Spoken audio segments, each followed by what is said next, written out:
Boa tarde a todos. Tu sabes que eu estou há 376 dias sem WhatsApp. 366 dias e 14 horas. Tá? Então, eu realmente não tenho WhatsApp. Mas não é por isso que nós vamos ficar longe da tecnologia. E eu quero contar um pouquinho da história para vocês. Eu sou apaixonado por esse tema de longevidade, de wellness, de qualidade de vida. Porque eu sou médico e sou professor da Universidade Federal. E eu tive um determinado tipo de educação médica. E tudo mudou depois daquele ano de 2015. Eu vou contar para vocês como as coisas começaram. O que tem o Mickey? O que faz o Mickey aqui? Meu pai fez 70 anos, todos fomos para Disney. Essa foto aqui que eu vou passar, a minha minha cunhada, ela não gosta que eu passe essa foto, a próxima, porque ela aparece com cara de sono. Mas estavam lá todos nós, 9 pessoas em Orlando, naquelas casas que a gente aluga a preços módicos. E foi tudo muito bem, tudo muito bom, os sobrinhos adoraram, eu adorei também, quem não gosta da Disney, mas a gente gosta também de, às vezes, talvez um page down seja interessante aqui, mas fazer compras no Panamá, a volta, né? A nossa conexão, ela 3 da madrugada, a gente vai ver o que tem lá para nós comprarmos, nosso último ímpeto de consumo. E eu me deparo com essa capa de revista aqui. A capa de uma revista séria, e que diz que essa criança aqui, em 2015, que tem 3 anos, ela é capaz de viver 142 anos, possuindo as informações que até então não tínhamos, que nossos avós não tinham. E eu achei aquilo muito interessante, eu fui a fundo dentro dessa reportagem, e realmente isso quebrou uma série de paradigmas dos quais eu, como professor, me colocava em termos de ensino. Fui revisar e vi esse estudo do James Fries, que ele tem a teoria da compressão, que nós nascemos e morremos, e as coisas começam a entortar ali pelos 60, 70, eu tenho 44 anos, as coisas estão chegando lá. Começa a ter hipertensão, começa a ter diabetes, começa a ter câncer, e a ideia dele era tentar comprimir isso, tanto que a teoria da compressão da morbidade, e talvez, com isso, estender a nossa sobrevida para que outras tecnologias que não dependam da gente apareçam. Então, a dica é, tentem viver pelo menos 10 anos a mais do que está previsto, para que a gente possa beber de algumas tecnologias que ainda não se sabe. Uma delas é a nanotecnologia. E aí, na volta, eu acabei passando no concurso para professor e tive que fazer exames de admissão. O primeiro deles foi horrível. Eu me descobri pré-diabético. A minha glicose era 110. E o meu avô diabético, meu pai diabético, minha tia diabética, eu desconfiei e vi que pela primeira vez eu estava com a glicose elevada, que é um passo para o diabetes. Depois eu fui fazer o rim, uma creatinina, 1,4, que também é um rim em sofrimento. E veja bem, eu estava relativamente assintomático. Tinha alguns sintomas de pele, tinha algumas alergias eventuais, mas basicamente eu estava saudável. O meu pulmão foi uma terceira surpresa, meu pulmão velado, estava todo fibrosado, provavelmente em função dos meus inúmeros plantões em 3 anos na emergência, que tu fica ali confinado com aqueles pacientes. Mas o que mais me chocou nessa história toda, pessoal, foi ter medido o meu telômero. O telômero, só para vocês terem uma ideia, aquela pontinha do DNA, é como se fosse um cadarço de um tênis. Quanto mais longo, melhor, porque ele segura o cromossomo. Tá? Então, quando tem um telômero curto, o nosso DNA meio que se esfiapa. E isso abre portas para cânceres, para envelhecimento e doenças associadas ao envelhecimento. E eu fiz esse teste com uma saliva, e esse teste levou 40 dias para sair. Hoje nós fazemos isso lá em Porto Alegre, e o meu telômero era curto. Aquilo foi um baque, né? De assintomático. A minha literatura, veja bem, quanto menor o telômero, maior o risco de câncer. Isso saiu no JAMA, isso não é a opinião de um guru, é a opinião de uma prêmio Nobel. Na verdade, quem descobriu o telômero foi Elizabeth Blackburn, foi Nobel em 2016. Essa era a minha literatura, né? Fui para os livros. Sabe como é que é o médico? Todo médico tem um pouco assim de hipocondríaca, né? Mas tudo bem. E aí eu me dei conta, revisando, que nós temos, na verdade, 4 cavaleiros do Apocalipse. São esses os reais responsáveis pela nossa longevidade, não mais o colesterol, o açúcar, etc. Que é a inflamação, que é um conceito novo, que é uma espécie de incêndio interno, que é a resistência insulínica, que é a incapacidade do nosso pâncreas funcionar, gerando também inflamação, que são, vou pular o telômero, que está o pequenininho, né? O estresse oxidativo, que são os radicais livres, que são muitas vezes bem-vindos. Depois daquele exercício extenuante, nós temos radicais livres que são removidos. Muitos deles não são removidos, uma espécie de lixo tóxico da nossa atividade física. E todos eles mais ou menos, eles confluem para que o nosso telômero reduza. Então, controlando aqueles 3 cavaleiros do Apocalipse, eu domo o meu telômero, né? Todos nós queremos telômeros longos, e o meu telômero era curto. Aquilo foi realmente um grande impacto para mim, porque tendo um telômero curto, dizia bem no laudo, era bem claro, você vai envelhecer mais rápido e vai ter mais doenças associadas ao envelhecimento. Então, a boa notícia é que o telômero é modulável. Não sei se vocês sabem, mas todos nós aqui, 70% do que somos, nós devemos ao meio ambiente. Apenas 30% do que somos, nós devemos aos nossos genes. Isso é uma grande notícia. Do contrário, genes não seriam apenas exames, seriam sentenças. E, na verdade, são elos frágeis que nós podemos trabalhar com o nosso ambiente. E aí seguiu a minha viagem. Está ali eu, pronto para ter sintoma, pronto para ter doença e pronto para ter envelhecimento e morte. Os 4 cavaleiros do Apocalipse são os que veiculam isso. E por trás disso, pessoal, está o ambiente. E o ambiente é aquilo ali. É o que pensamos, é o que comemos, é o que movemos, é como a poluição nos afeta e como nós dormimos. Todos esses foram estudados pela Elizabeth Blackburn. Todos esses aumentam o estresse oxidativo, aumentam a inflamação e reduzem telômero. É claro que existe um outro elemento que é a vulnerabilidade genética, que faz com que pessoas façam a mesma coisa, mas tenham resultados diferentes. E aí veio a minha busca. Então, eu fui a vários congressos, a vários meetings na costa oeste, que ainda é nos Estados Unidos, é o lugar onde as coisas primeiramente acontecem. Não é na costa leste, onde fica Harvard, é realmente na Califórnia. E aí eu assisti palestras super malucas, né, você estava falando do Tony Robbins agora, quase um Tony Robbins, tá? E eram bem bacanas. Aquele lá, o Mark Hyman, aquele um dos médicos ali do Bill Clinton. E, enfim, foi bem bacana. Estivemos no stand do Elon Musk, que é o inventor do PayPal, do Tesla, e que já botou 9 foguetes em órbita, e ele estava vendendo terrenos em Marte por $12. Se arrependimento matasse, eu já estaria morto. Uma barganha, olha que maravilha o loft ali. $12. E lá eu conheci o Ray Kurzweil. Não sei se alguém conhece o Ray. O Ray é um preditor, é uma espécie de uma mãe de Ná melhorado. Ele é diretor da Singularity University. E ele é bom nisso. Ele previu, ali que vocês estão vendo, a internet. Em 1961 ele previu o telefone celular. E hoje ele é conselheiro, advisor do Black Mirror. Não sei se vocês já tiveram a oportunidade de ver esses episódios no Netflix. Ele é um dos caras que faz o advisor. E ele, das predições dele, que está nos livros dele, o principal dele é a Viagem Fantástica, ele acertou já 75%. E uma das predições dele tem a ver com longevidade. E agora vocês vão ver, e queria ver a opinião de vocês. Ele diz que quem nascer em 2100, o que vocês acham, hein? Vai viver 200, 300 ou 5 mil anos? 5 mil. Vocês imaginam o sujeito casar 25 vezes e ainda ser considerado fiel? Ou ter um chefe por 1000 anos? Uau! Nós vamos ver o desdobramento disso depois nos planos e no cuidado desses pacientes. Mas a tendência é que serão criados uma legião de deprimidos e ansiosos jamais vista. Tá? Essa é a predição do ponto de vista de desdobramento disso. Pessoal, essa é a sobrevida que nós conhecemos. Ela veio 40 anos de idade, lá em 1900, com a Revolução Industrial, com a cura da mortalidade infantil, com as CTIs, com os antibióticos, nós pulamos para 80 anos. E não saímos muito disso. Vocês têm noção de quanto tempo um brasileiro vive?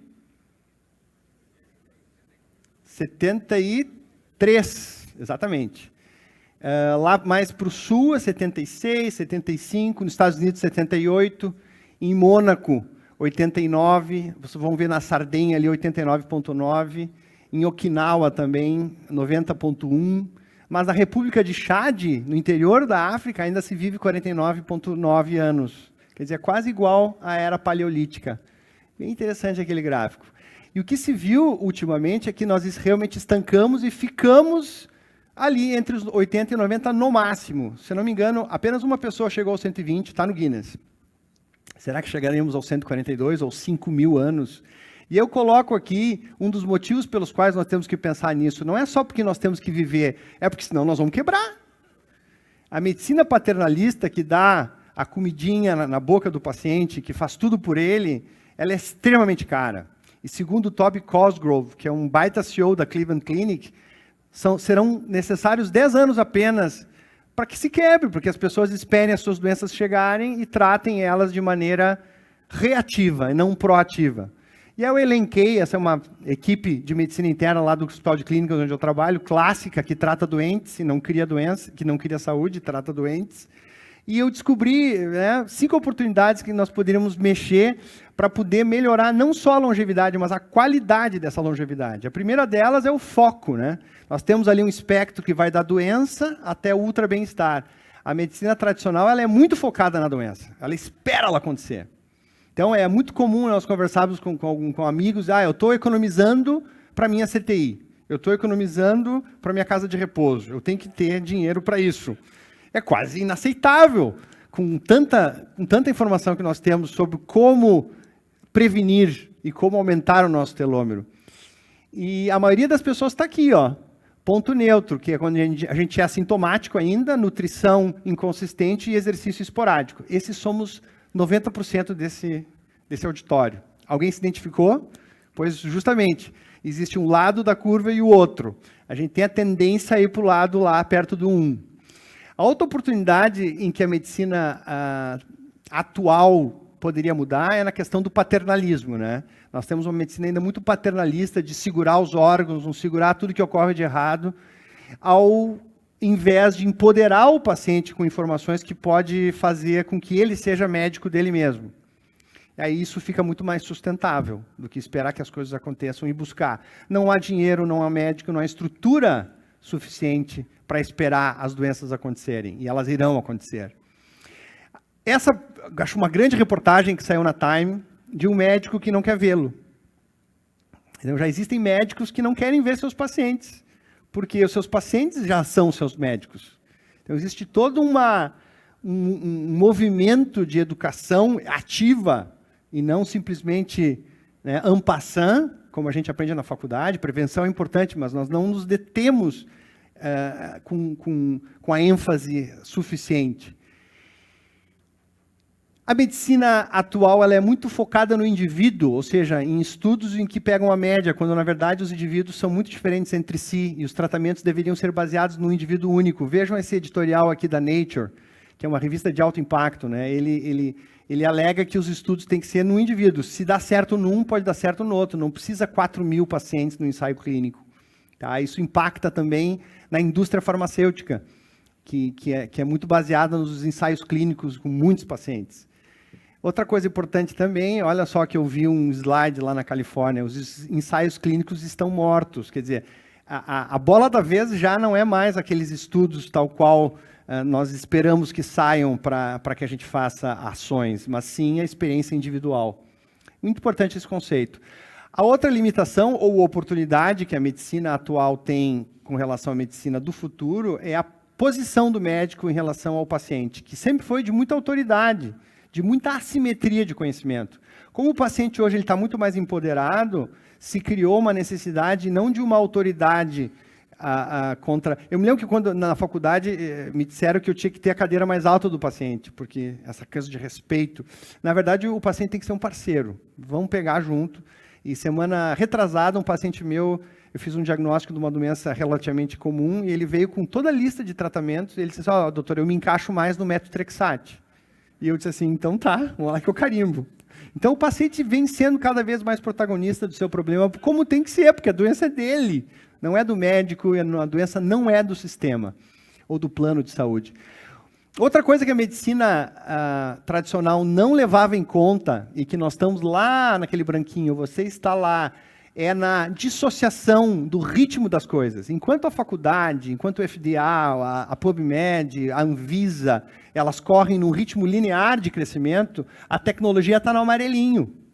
E eu vou dar um exemplo para vocês de como isso é exponencial. Ou seja, se eu der 30 passos daqui até lá, eu dou 30 passos lineares. Se eu der 30 passos exponenciais, eu dou 5 vezes a volta ao mundo. Então é isso que está acontecendo. Veja o genoma humano. Ele levou 15 anos para ser decodificado. Só que desses 15 anos, 1% do genoma levou 14 anos. E os 99 foi no último ano porque inventaram uma máquina chamada Illumina, que hoje custa $50 mil. Então, da mesma maneira que a tecnologia está exponencial, o preço está exponencial, só que para baixo. Essas são as grandes tecnologias que se trabalham, as grandes tecnologias disruptivas. Eu vou falar um pouco daquelas 4. A primeira, todas sabem, todas se lembram, quando o nosso Deep Blue ganhou do nosso ídolo Kasparov. Tá? Aquilo ali foi um sinal, um sinalizador de que realmente a máquina ia substituir o homem. E nós podemos fazer isso na medicina também. Existe um programa em que com 5 mil perguntas, que tu leva 2 semanas para responder, o computador ele faz uma série de inferências sobre inflamação, que é algo difícil de medir no sujeito. A inflamação é a causa de quase todos os males crônicos que temos hoje. Harvard, inclusive, lançou uma diretriz no combate à inflamação, que pode tanto ir para o cérebro causando depressão, quanto para uma articulação causando artrite, ou quanto para o pulmão causando uma asma intratável. Tá? Então, a inflamação é algo que tem sido foco de muito interesse. O programa esse de computador, ele monitora a inflamação de vários pacientes e vejam como os pacientes, à medida que vão entrando num estilo de vida humano, eles acabam reduzindo a inflamação. Os omics é um termo para exames que, se todo mundo fizer, todos os exames serão diferentes, e entre eles, o principal deles é o genoma. E veja como o preço dele caiu. Ele começou com $100 mil em 2002, hoje ele está $1.000. Então, isso que significa disrupção. Quando alguém falar para vocês de tecnologia disruptiva, não é algo que rompe com paradigma. Não, não. É algo que rompe, que antes era só benefício de uma elite, que agora pode ser estendido para o SUS ou para outros pacientes em função do seu preço exponencialmente baixo. Aqui tem um exemplo de como a gente coleta o exoma, que é uma parte do genoma, e existem vários genes para várias doenças que detectam elos frágeis, que certamente podem mudar o estilo de vida de muita gente. Aqui um exemplo no meu computador, que deve estar em algum lugar aqui, que eu não sei onde está a minha mochila, mas é fácil, é só fazer os exames e ver, por exemplo, aqui como eu vi o meu, ó, eu pesquisei o gene, tinha 128 genes, apertei play e bingo! Eu tenho uma variante de um problema que é cegueira progressiva. É uma espécie de Alzheimer do olho. Tá?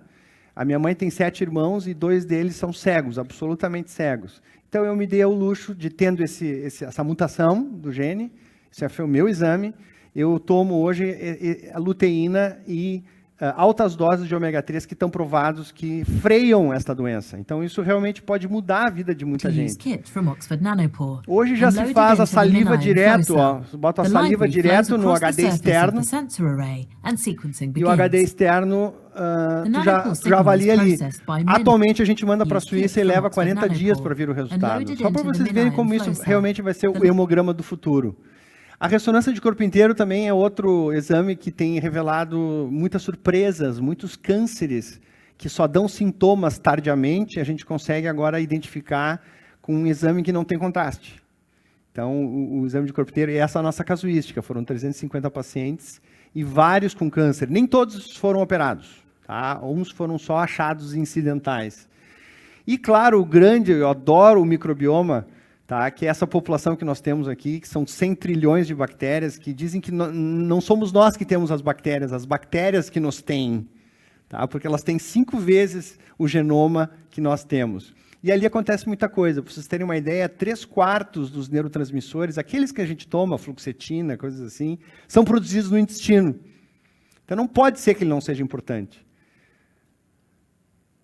3/4 também do sistema imune, ou seja, das nossas defesas, e inclusive dos nossos ataques contra nós mesmos, são produzidos no intestino. É um baita órgão, é chamado nosso segundo cérebro.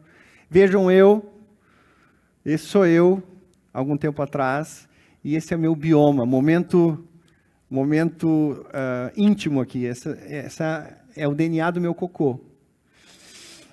E veja a proporção que eu tinha de Firmicutes, que é uma bactéria do mal, versus Bacteroidetes. Ela é extremamente desequilibrada. Eu devia ter muito mais azul do que vermelho, embora eu seja colorado. Veja o que acontece em quem come mal, vide-se junk food. Aquelas bolinhas vermelhas entram na nossa circulação e causam inflamação. Então, essa é a relação entre o intestino e o nosso corpo. Nós nos inflamamos. Existem comidas inflamatórias e comidas anti-inflamatórias. É o que o que a gente chama de a síndrome do intestino vazado. Os probióticos são bactérias interessantes, que têm vários alimentos, mas que também podem ser feitos. Eles blindam o nosso intestino e fazem com que não inflamemos tanto e, consequentemente, não reduza o nosso telômero. Veja esse estudo interessante em que foi pego as fezes do rato magro e colocado as fezes, foi retirado toda por colonoscopia e colocado no rato gordo. O que aconteceu? O gordo ficou magro e o magro ficou gordo. Essa foi a gênese da importância do intestino para a saúde. As melhores fezes do mundo estão na Tanzânia. São fezes de caçadores-coletores que comem a mesma coisa há 10 mil anos, animais selvagens e frutas silvestres. Para vocês terem uma ideia, eles bebem a mesma água da girafa. Tá? São fezes muito bacanas e que eu, como diabético, gostaria muito de tê-las em mim. E, de fato, eu o fiz, mas não de fezes da Tanzânia, das fezes de um vegano. Eu fiz um transplante de fezes, pessoal. Eu tenho uma outra pessoa aqui dentro. Foi no dia 30 de junho, e que nós pegamos as fezes, numa espécie de um mixer, e separamos a parte sólida da parte líquida, e através de uma colonoscopia, isso foi borrifado em várias partes do meu intestino. Eu fiz isso com uma intenção de ver segurança, porque isso pode ser usado em vários tratamentos inflamatórios. E olhem os resultados. Eu não botei ali para não me identificar. Esse é o antes e depois. Olha como é que eu era antes. Lembram? Com 106 quilos. E olha que interessante o meu controle glicêmico. Eu dou um aparelhinho que eu tenho instalado aqui, que é o chamado implantable, o implantável. Veja como eu tinha picos aqui. Eu tinha que estar no azul, ó, e veja a diferença um mês depois. Eu estou 3 meses sem o metformina. Eu usava metformina. Não sei até quando isso vai. Baseado na relação que existe entre o eixo intestino-cérebro, veja o meu que eu controlo aqui com o meu relógio, que vai para o meu aplicativo. Minha hora total de sono foi de 5 horas para 9,6. E veja como o meu deep sleep e o meu sono REM aumentaram de sobremaneira após o transplante. Incrível, né? É incrível. É claro que não precisa fazer transplante de fezes, não precisa tomar pílulas com probióticos, a gente pode comer. Tá? E esses são os alimentos que blindam o nosso intestino e que são extremamente acessíveis. Basicamente, são os alimentos fermentados. Fermentado é sinônimo de probiótico. E a saúde, no final das contas, não está no consultório do Dr. Pedro, não está no hospital de clínicas, ela está em casa. E essa é uma coisa que os pacientes têm que entender. Eles não podem esperar que a doença ocorra, elas têm que agir antes. Veja o bioma das pessoas que têm 90 anos, é muito parecido com o bioma de jovens, ou seja, as populações bacterianas são muito similares. Adoro esse livro. Quem leu Homo Deus? Eu tenho inveja de quem não leu, porque vai ter o prazer que eu tive quando eu li. Uma das coisas que ele fala é que a nova religião são os dados, né? Hoje todo mundo quer dado. Quando vocês assinam alguma coisa, as pessoas querem o e-mail de vocês, querem o genoma de vocês. Por isso que o genoma está barato, né? Porque tu assina um termo que tu doa teus dados, por isso que barateia bastante. E que dados são esses? São os dados dos vestíveis, desse reloginho aqui que hoje eu corri apenas 5 mil passos. Existe até um estudo muito famoso dos 10 mil passos, e que a gente pode fazer atividade física sem ir na academia, pessoal. Não pode querer ter saúde dando menos de 6 mil passos por dia. Isso é algo muito simples e muito factível. Não é algo para elite. Todo mundo sabe que quanto mais a gente corre, menos câncer a gente tem, menos doença cardíaca a gente tem. Todo mundo sabe. Mas você sabe qual é a moeda mais promissora de criptomoeda para 2018? Vamos ver como é que está meu tempo. É o Sweatcoin. Ou seja, a cada 1000 passos que tu dá, tu ganha um Sweatcoin. Olha que legal esse aplicativo irlandês. Quer dizer, à medida que tu caminha, tu ganha dinheiro. Profissão, caminhador. Imagina que bacana. O mais bacana é que tu não precisa tirar o dinheiro, tu pode simplesmente passar para ONGs da África ou de países que precisam, através da saúde. É muito bonito, eu gosto muito desse slide. Para os mais preguiçosos, basta ficar em pé. Veja essa coorte. Quem fica sentado mais de 10 horas tem até 3 vezes mais chance de ter câncer e infarto. Quem é mais preguiçoso ainda pode ir para a sauna. Só que tem que ir 4 vezes por semana em 19 minutos. Um estudo lindo que saiu numa revista importante, que é o JAMA. Usem a sauna que está lá no clube, que ninguém vai. Existem várias coisas aí. Os implantáveis são esses que eu tenho aqui da minha glicose, mas também existem implantáveis para fazer com que as pessoas percam a vontade de comer. Veja que essa pessoa está jogando um jogo e está ali no rosinha com um estimulador elétrico para justamente inibir a compulsão por alimentos. E veja essa paciente, nós chegamos a emagrecê-la 10 quilos, utilizando simplesmente imagens de comida, enquanto ela salivava, a gente inibia o córtex pré-frontal. Isso é utilizado em atletas. Quem não viu os atletas escutando música na Olimpíada? Na verdade, eles não estavam escutando música coisa nenhuma. Eles estavam ali estimulando eletricamente o seu córtex motor. Última pergunta. Qual desses macaquinhos é mais jovem? O do lado de lá ou do lado de cá? O que vocês arriscam? Olha o pelo, olha o shape. Nenhum. Eles são irmãos univitelinos. A única diferença é que o da esquerda, ele comeu menos. E realmente isso saiu na Science. Agora, simplesmente comer menos aumenta a longevidade. De novo, não precisamos do médico. Coma comida de verdade, não muito, de preferência plantas. Esse é o resumo da nutrição. Não precisa nem fazer faculdade. Desculpe os nutricionistas aqui. E pense nisso quando vocês estiverem com fome. Pense nisso quando vocês estiverem no aeroporto, onde só tem basicamente lixo para comer. Olha o que vocês vão estar fazendo com o cérebro de vocês. Vão estar melhorando os cérebros, vão estar melhorando uma série de parâmetros metabólicos. É inacreditável o jejum intermitente. E para quem não quiser fazer, existem algumas drogas que estão saindo no mercado, como a metformina, que sempre esteve aí, que ela simula o jejum e está associado também a uma sobrevida maior. Mas cuidado, ela pode causar hipoglicemia e piorar a situação. Por isso que é interessante ter um implantável para poder controlar. Bom, esse aqui vocês podem clicar à vontade. São alimentos da Elizabeth Blackburn que seguramente aumentam ou reduzem o telômero. Tá? São coisas que a gente tem que ter nas escolas, tem coisas que a gente tem que ter nas faculdades. Tá? Isso quer dizer vida. Comer o que está à direita e não comer o que está à esquerda. Nós temos que ter telômeros grandes. O que é mais saudável, hein, pessoal? O que vocês acham? Já almoçaram, não estão com fome? O que instintivamente a gente pensa? Olha que legal esse estudo israelense. Foram 800 sujeitos. No sujeito 445, o que deu o pico de glicose, utilizando esse mesmo aparelho que está aqui no meu braço, a banana foi a vilã. E para o outro indivíduo, comendo a mesma coisa, quem foi o vilão foi o cookie, foi a bolacha. Vejam como as dietas devem ser personalizadas. Eu defendo o uso desse tipo de device, porque realmente o que faz bem para um pode fazer muito mal para outra pessoa. Esse estudo prova isso, publicado na revista Cell. A amígdala é uma estrutura reptiliana que nos ajudou muito a fugir dos leões, mas ela é estimulada diariamente. Eu procurei não identificar as pessoas para não expô-las. Tá? Mas é verdade. Más notícias liberam cortisol, que reduzem o telômero. Então, pensem bem nas escolhas. Outras coisas reduzem o telômero, e essas coisas são de origem psíquica. Os nossos telômeros, eles nos escutam. Lembrando que os telômeros é uma estrutura do DNA.